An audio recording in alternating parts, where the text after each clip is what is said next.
hearing voices in your head.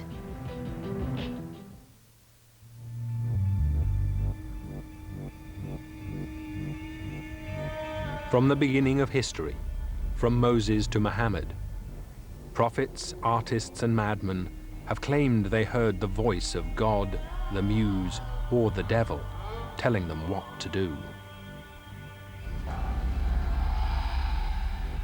In the Hebrew Bible, in the Old Testament, a whole line of prophets who start off their missions by hearing the voice of God calling them.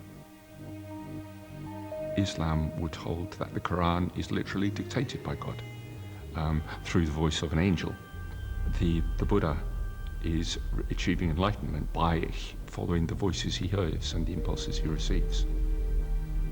There seems to be a common element of the spiritual life, that we are affected and led by voices, by influences beyond ourselves.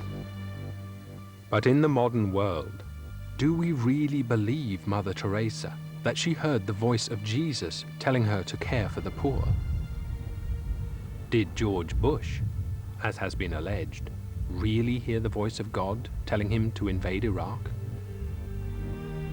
This hearing of voices hits people at a level that can really change their own lives. And if they are people who become influential, it won't simply have changed their own lives, it will have changed the lives of nations. You can simply dismiss any talk of hearing voices out of hand. And I think if you do that, you're missing out on a major area of people's life experience. So what are the voices in our head? Can science explain how the prophets heard the voice of God?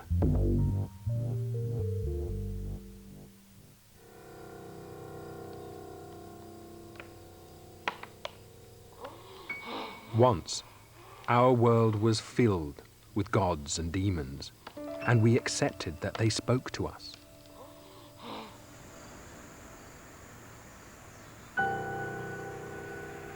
Then the modern world distanced us from that belief. But for some people, those voices are still heard as very real.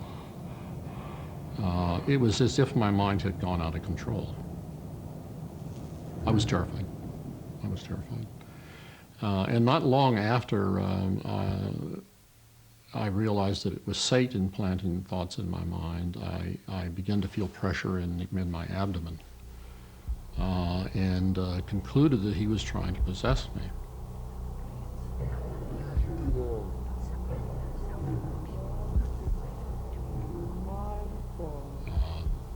He said I was his, that he had conquered me and there was nothing that I could do to prevent it, which simply added a lot more terror.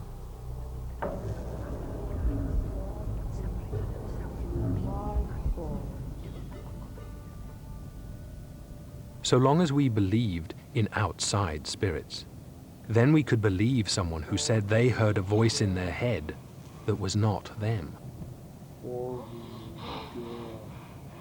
In a medieval worldview, the human being is a battlefield.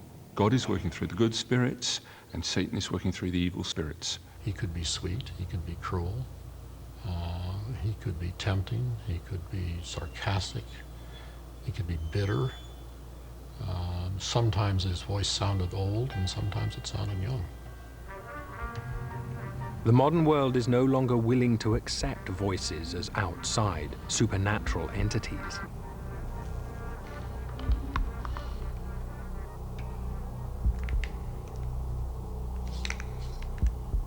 Instead, they are understood as creations of our own minds, whose strings, even without knowing it, we are pulling. After having been taught for 13 years that Satan was after me all the time, trying to take me to hell, when I told my parents about it, their response was that I was mentally ill. What would once have been understood as spiritual and meaningful is now written off as meaningless and madness. traditional psychiatry would say that if you hear a voice, you are unwell. Voices were seen as kind of spasms of the nervous system. They were just evidence that the brain wasn't working properly. By the time the 20th century came along and we believed in the brain and physical causality for everything in the mind, the suggestion was that the sort of experiences that the mad people were having were simply not understandable. It was like random activity happening in the brain which didn't mean anything.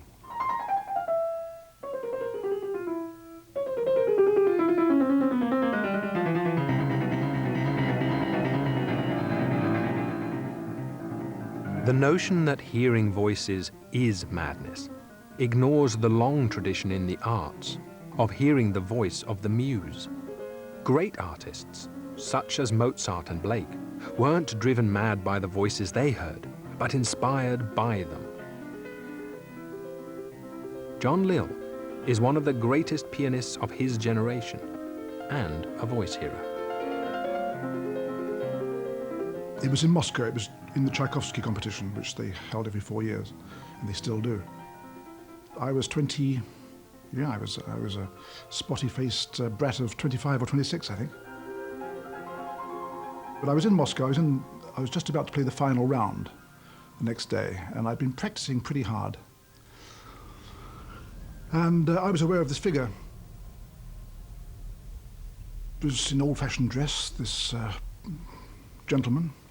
And there's no question that that figure was there. There was this smile and this very loud bellow laugh. I recognized this was a very great composer, judging by the face. And I thought perhaps I'd been working too hard, you know, I was seeing something. But it was too real for that. It really was solid and very purposeful, saying, "You're going to win tomorrow."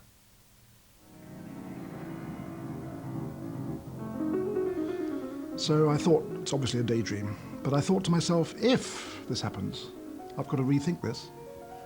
And they gave me first prize. So I rethought it and realized it really was absolutely true, absolutely real. But let me tell you, that's one of thousands of experiences I've received before and since.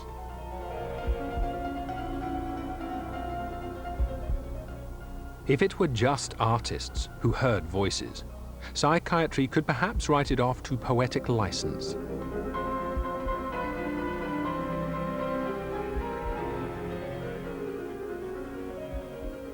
But people such as Professor Chatelin make this much more difficult to do. Françoise Chatelin is one of France's most respected and gifted mathematicians, and she too has heard a voice in her head.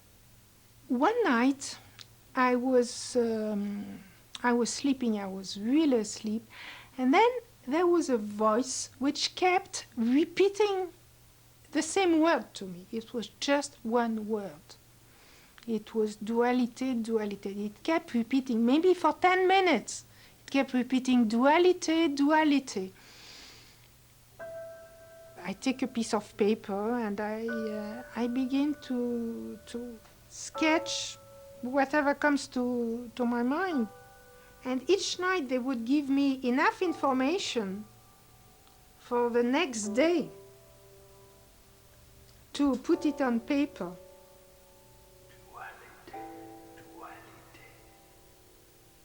And that it was all clear to me. And I understood the role of analysis, geometry, arithmetic, all of that, how it's all combined. And you didn't start to think, perhaps I'm just losing my mind, that the slates have started to slip? Not at that moment. When you think you understand, you understand. Did they make sense? Yes, of course. Perfect sense. Complete sense. But it could have been gibberish. It could have just been that your mind was playing tricks on you. But I was not the target of someone trying to play tricks on me. What my voices helped me to do was to open a new door on the way to perceive numbers in a different role than the understanding that most mathematicians have about numbers. Chatelain is no prophet, but her work, inspired by her voices, has been professionally reviewed and published. With such examples, can we any longer dismiss voices as mere madness? Science is having to take voices seriously, but can it explain how such voices came to be?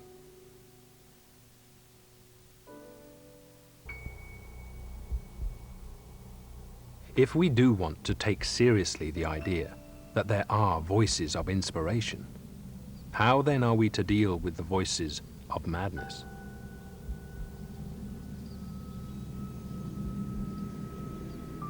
But they would be really in your face. It's almost like they're there and there and there, invading that personal space as well as hearing them.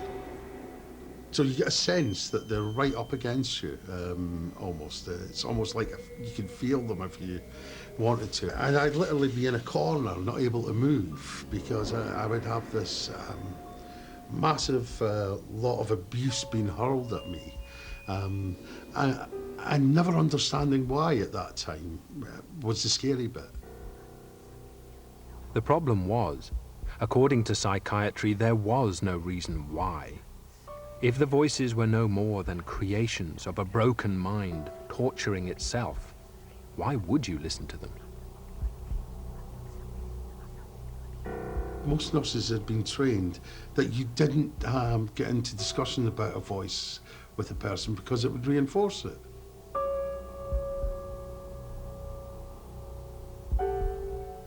I came out of psychiatry after 10 years of being a patient, where I came out with less than I went in with. And every time you tried to talk to somebody about it, you would say to a nurse, look, my voices are really bad, I need to talk to you.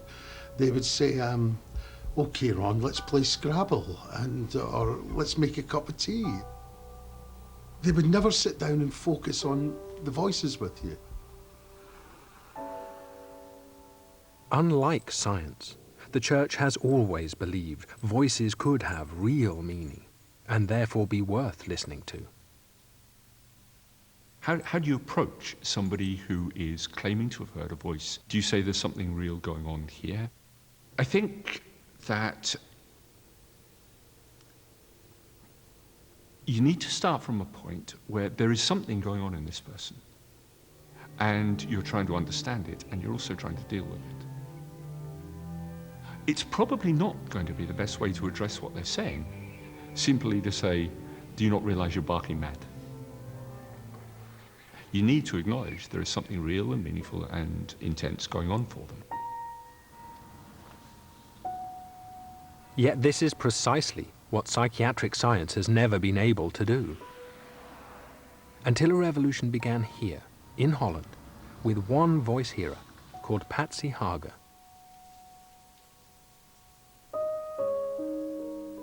My vision was that I wasn't mentally ill, I just heard voices, that's all. And I had been hospitalized before and given drugs which didn't take the voices away.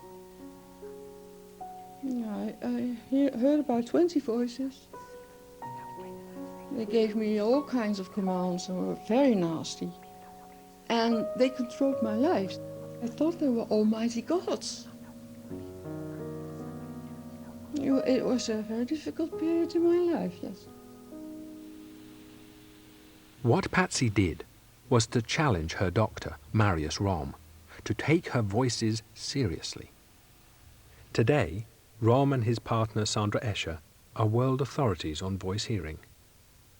Patsy said, you never ask or help me about how to cope with the voices. These voices are troubling me, and you only talk about them as if it is a symptom, which doesn't help. They were very real because I could hear them very clearly, and I said to him sometimes, why do you believe in a God? You never hear, you never see, you take that seriously. Why don't you take me seriously? Because I can hear them.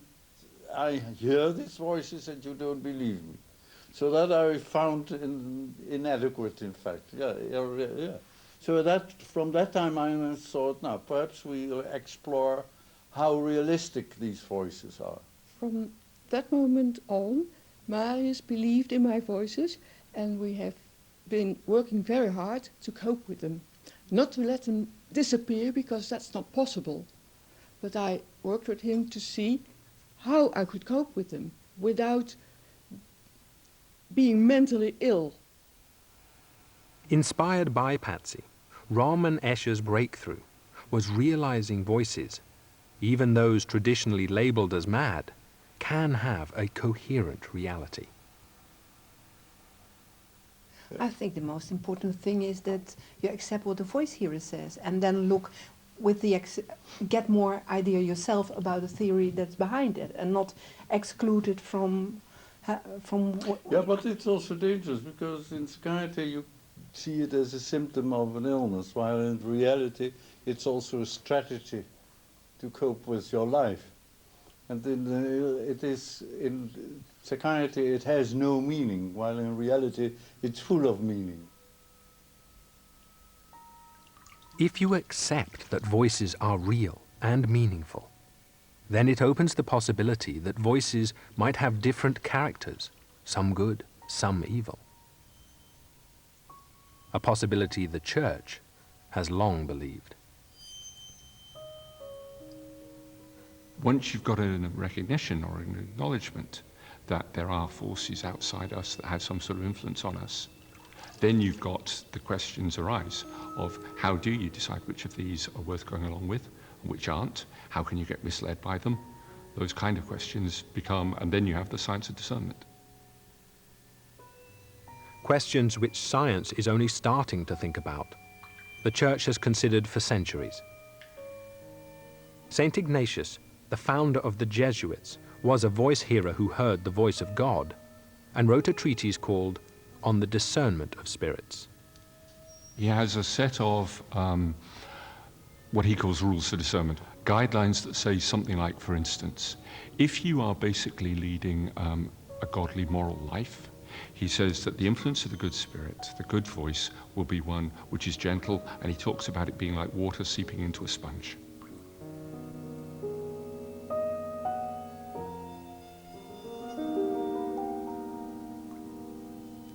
The influence of the bad spirit, a voice that's likely to be leading you astray, is going to be jarring, like water falling onto a tile or a rock, a sort of splashing, a violence to it.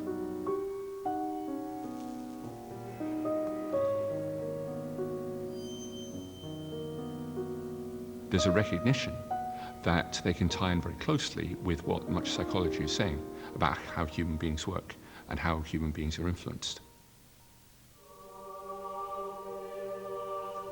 The argument that it is right to treat voices as having their own characters, some good, some evil, is that for the first time, it allows voice hearers to understand them. I suppose that was one of the turning points in my life, realizing that voices had real meaning, that they were not meaningless, that they were not created just from your imagination, but they were actually part of your lived experience. And I think once you got an understanding that the voices were part of you, then the second understanding came that meant you could do something about it. You can have your own point of view. You can disagree with the voices or agree with the voices. And we saw that it was helpful for someone if the voices were made more concrete into a person. So hearing voices, in one sense, is neither here nor there. It's what you do with that experience that determines, I guess, whether you become a patient or a saint. For some voice hearers, like Robin Cunningham, coping with his voices meant creating an entire mental landscape in which he was able to confront them.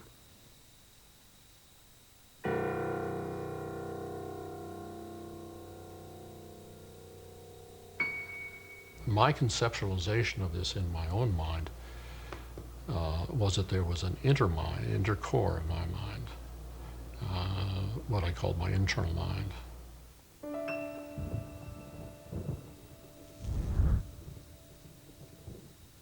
I thought of my inner mind as sort of a citadel. That was intended to be the safe haven. And the idea was to isolate myself in this inner circle. It was a place, I perceived it as a place where I could work out all these things that were happening and make sense of it and understand it.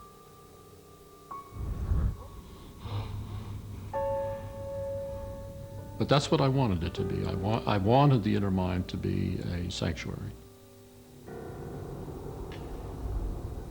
I perceived my mind to split right then and there. And outside of that was my outer mind.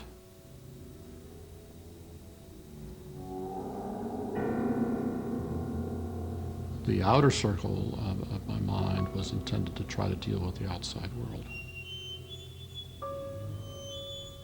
The outer mind included all the other aspects of my relationship with the rest of the world.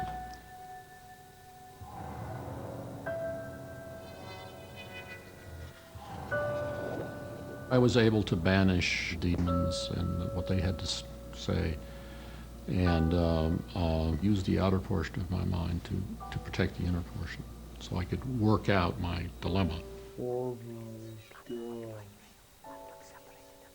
Cunningham, though he still occasionally hears his voices, has been a successful Wall Street investment banker. Examples like this lead to the startling conclusion that sane people may hear voices.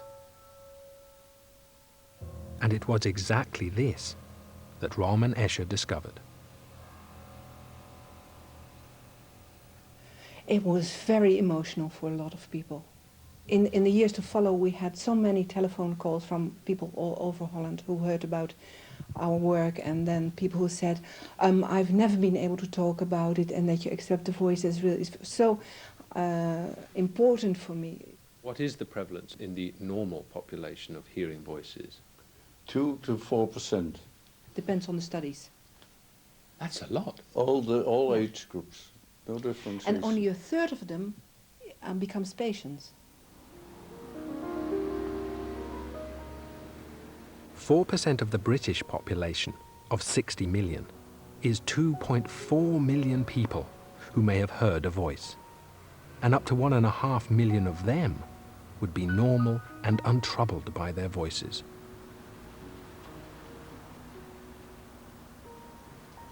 If people hear voices and do not become ill, then hearing voices in itself is not a symptom of an illness.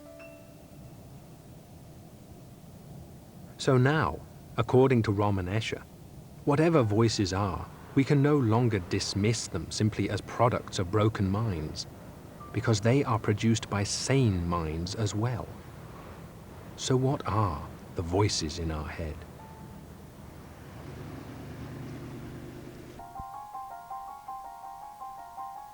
Having accepted the reality of voices, psychologists now have to explain them.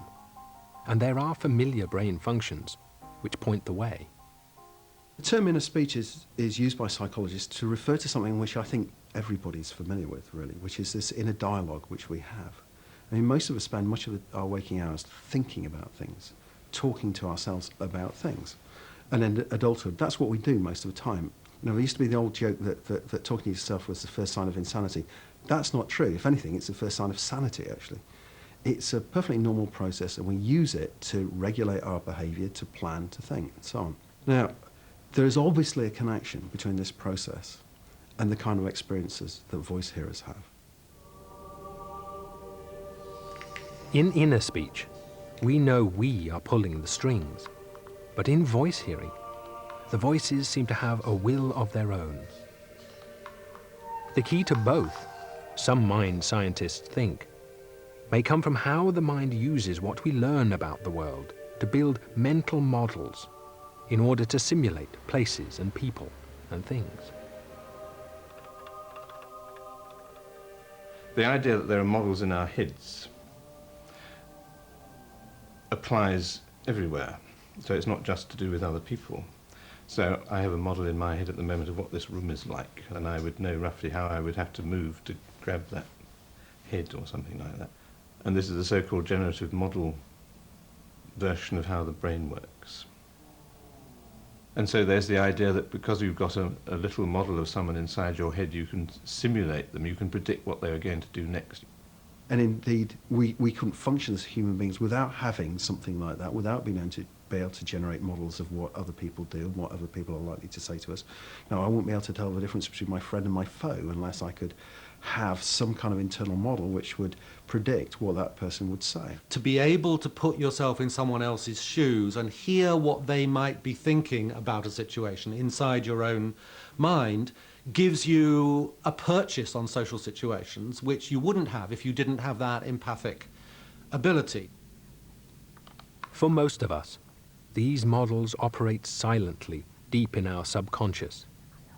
But for some people, at some times, they may actually speak and be the voices that people hear.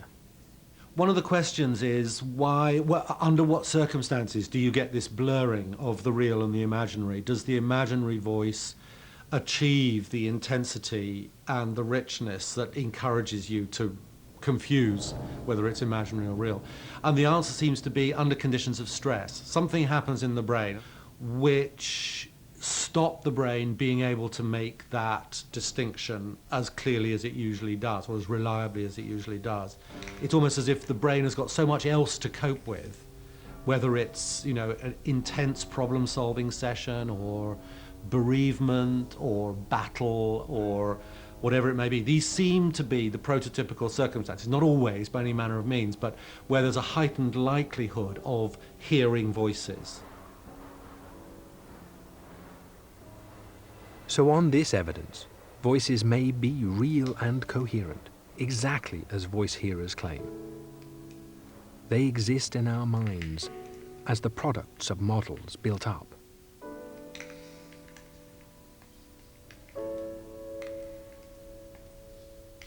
Which brings us to the most critical claim voice hearers make, that they do not control their voices, do not pull their strings.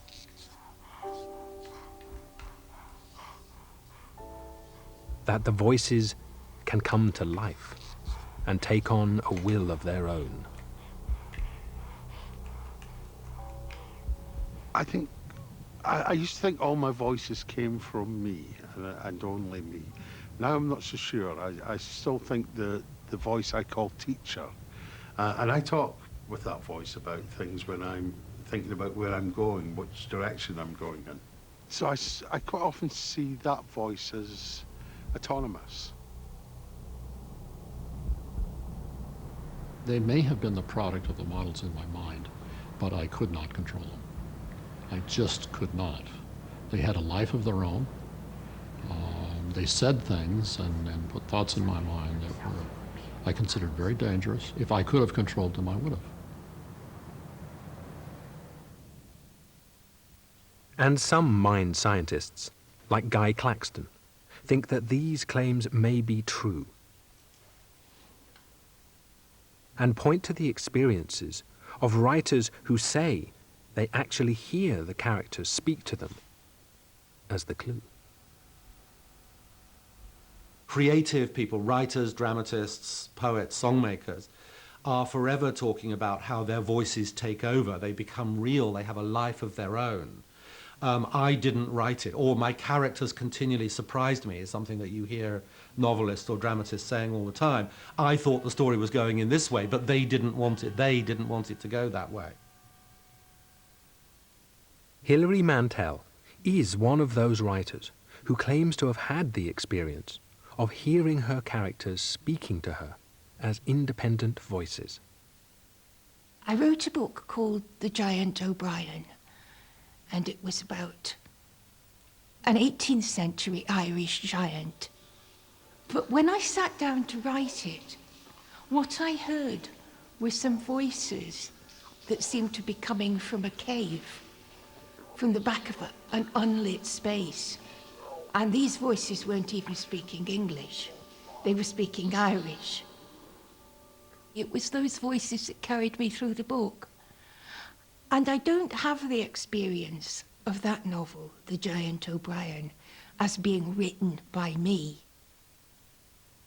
I have the experience of it being listened to by me and then appearing on the computer screen. But then you do come to this question of, but how can I know all that? How can I seem to produce a character who acts in a way that is independent from me and foreign to me? Where did these thoughts come from? And for Mantell, the answer fits very closely with the model-making hypothesis. What happens is that you create a character so thoroughly and from such a deep place, and you look for a deep place in the character to move from. So what you have then is a working model perfect in all its parts, and you can take it out of the situation you first put it in and put it into any situation, and what you're trying to create is the illusion that your character has free will, that your character is not an automaton directed by you, but that your character has a life of its own.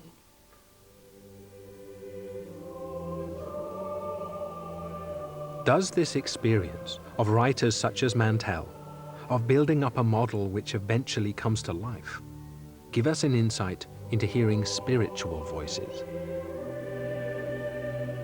So you start off with a very familiar story, the nativity of Jesus, the birth of Jesus, the Christmas crib scene. In the first part of the prayer, you're building up that picture before your mind's eye. You're then letting the details of that picture speak to you, and possibly even the people in that picture speak to you. In some kinds of imaginative scene, you'd want to say afterwards, and some kinds of people, I think, too, would want to say, well, simply, that came to me in my imagination.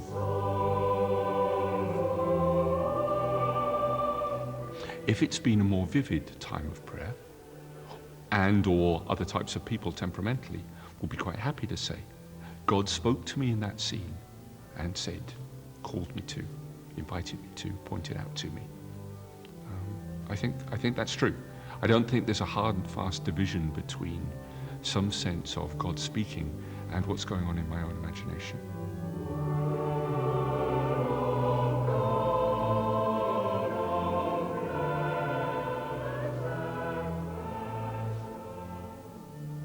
So whether built up through prayer or the author's craft, this kind of model that has a life and will of its own may be exactly what voices are. The model of your father, the marionette of your father, is, I mean, what in the jargon would be called self-organizing. So once you set up the system with all the information that you put into it, it is now to some extent independent and is pulling your strings. So in that sense, there are things happening in my brain that this I is not doing. Such a model would then be far more than a mere puppet. It would have a life and a mind independent of us, and be able to speak to us exactly as voice hearers say. You become their creatures. That's the thing. You're their creature. They're not your creatures. Maybe you're their puppet. You've got to be willing to surrender your mind and your attention and your thoughts to what they want to tell you, and then to make use of what they want to tell you to make your book. So what you're doing is allowing a new consciousness to emerge. If part of how the human mind works is to create voices in our head that live and think independently of us, could this also be the mechanism of how the prophets heard the voice of God?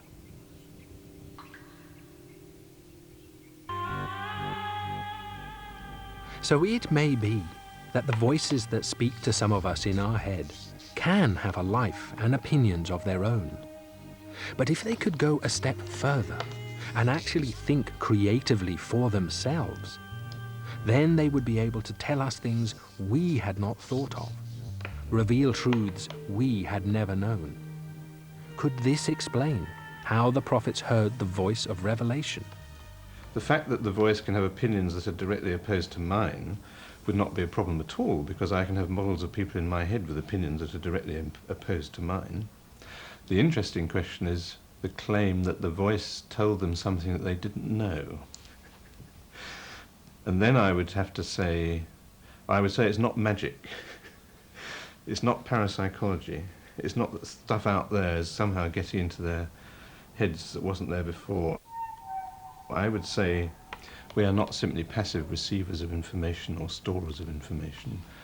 There are all sorts of things going on in our brains all the time. It's reorganizing itself. Most recently is the idea of the brain as a system that simulates things, like predicting the weather from what you know so far. Well, imagine if you're a scientist trying to investigate the weather. This is what scientists do, investigating the weather. They can build in the model virtual weather systems. And then they run the model, and then they see what happens. And, lo and behold, they discover that it's going to rain next week or something of that sort. It's not like they're controlling everything which is happening in the model. They create the model, and then the model runs itself. It has an autonomy because it's been given that autonomy by the designer of the system.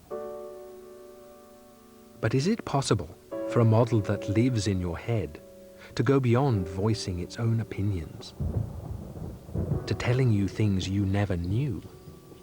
No, I think that's interesting. I think it is like a weather model. It's like a simulation, and it could come up with something. Although you had all the mechanics to do the simulation, you would never have actually simulated all possible situations. So there might be new things that you've never simulated which would then come out. The system that you've completely determined produces results that you didn't expect. Such a model would then be a living, thinking creature inside your head, telling you things you might never have realized.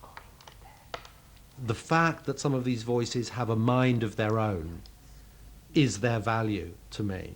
The model of my mother inside my head doesn't just say to me things that I've really heard my mother say, but they embody the motherness of her, the kinds of things that woman would say. I've built up a dispositional model of that character, not just a kind of filing cabinet of memories that I can pull out and reactivate it, but a constructive model, a creative model, which I could then put back into a new situation, where I could put my character into a new situation. And the essence, the beauty, the power of these voices is that they surprise me, is that they do things that I wouldn't have thought, couldn't have thought, and couldn't have predicted. This kind of voice of revelation was exactly what Professor Chatelain claims to have heard. Only for her it was the voice of mathematics, not religion. A model in her head, built from everything she knew of mathematics, came to life and began to think profound thoughts of its own, and one day spoke to her and told her things she never knew.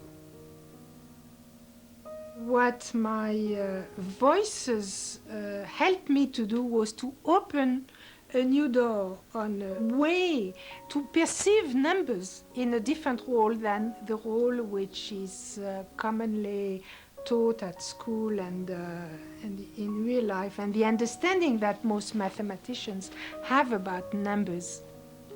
In a way to open my mind to new ways of looking at the problem. Those voices, in a way, were so startling that it was as if they would say, look, we are going to help you, but you have to be, you have to listen. You have to listen, and you have to be willing to accept our help. Chatelain has spent her life thinking about maths, building mathematical models in her mind. So for her, the revelations were mathematical. But the prophets and saints spent their lives contemplating the teachings of God. They would have built up a model of God in their minds, which would have spoken to them as the voice of revelation. Could this be how Moses heard the Ten Commandments, or other prophets the word of their God?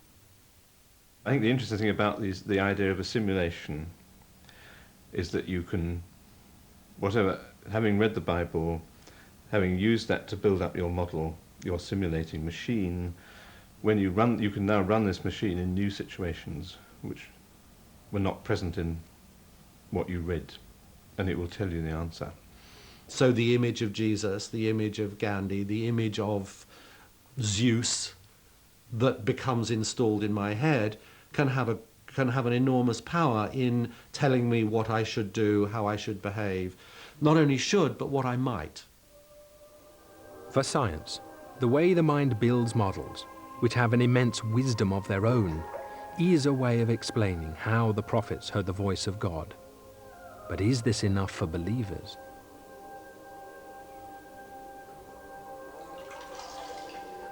So if you have got a scientific idea of hearing a voice being rooted in people building up models, and those models becoming increasingly real, I think that that accords very well with how Ignatius would understand that prayer works over time. Not one-off prayer, but that by day, by month, by year, you are praying. You're approaching the scriptures. You are meeting Christ in those scriptures. And a believer who's doing that over years will be building up a very strong image or model of Christ in their own lives. Christ who speaks to them, Christ who is with them. I think so far so good. It's very much what a scientist would want to say. I think what religion, a religious understanding would add to that is that's how God works. God doesn't need to send an angel with feathers and a long nightie down to whisper in your ear. God works through those models to get across what God wants to say. And as we've said already, the interesting thing is God can surprise you that way. That the model of Christ you have in your head, the Christ who is there for you in prayer, can say something that you didn't expect, can look at you in a way that you never expected at all. So the theory that the mind builds models might explain how people hear the voice of God. Moses would have built a model from his religious beliefs, which he heard as the voice of his God, a model so extraordinary in its power that it gave us the 10 Commandments. If this is the way we are made, then some may hear the voice of God, others the voice of inspiration. But if we are all capable of hearing it, then the question is whether we are listening. Unless we cultivate that ability to be quietly respectful of these things that come to us from outside our own preordained sense of sensibleness and rationality and control, unless we have that, we lose so much of our own potential, because we literally are deaf to many of the voices through which our brains speak to us. Take the example of a lake which is swirling around with a bad storm. A little ripple will be completely unnoticed in such circumstances. If that lake is still, completely serene, the smallest ripple will be noticed. And so it is with people's reception of outside assistance.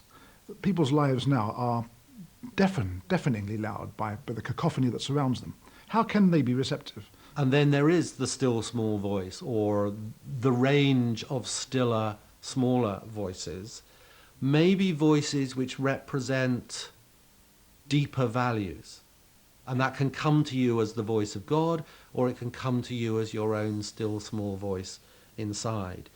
But it doesn't come in the hubbub. It doesn't come unless you create the space for yourself to go, yeah, I remember what I really care about. Voices may be an insight into how our minds work, of how it is some claim to hear the voice of God or inspiration. When you're writing and you talk about this point where the character begins to speak, this state of being that we call inspiration, what it feels like is absolute elation. It feels like pure joy. It's a sense that everything has fallen into harmony and proportion.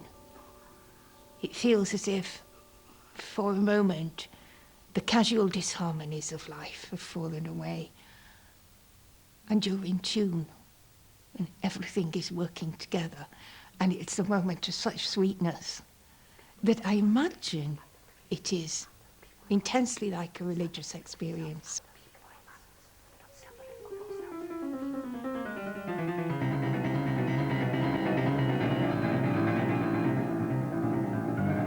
You're actually breathing in that force, inspiration, in spirit, breath. The imagination becomes illuminated by inspiration.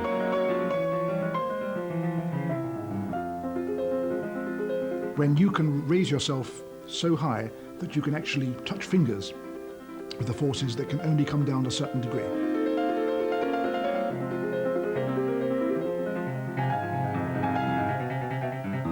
It's an incredible feeling of uplift. You are possessed by a force of infinite good.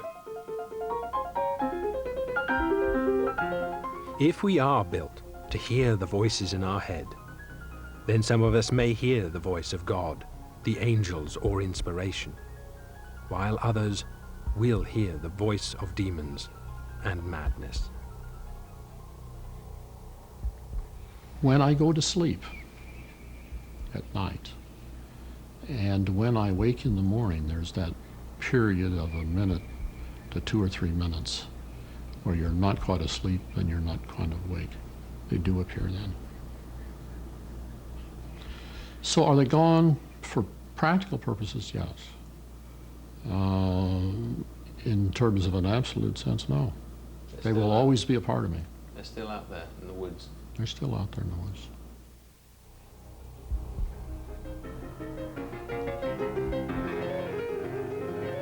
There's more information about the phenomenon of hearing voices and sources of support on Channel 4's Can You Believe It website at channel4.com/believe.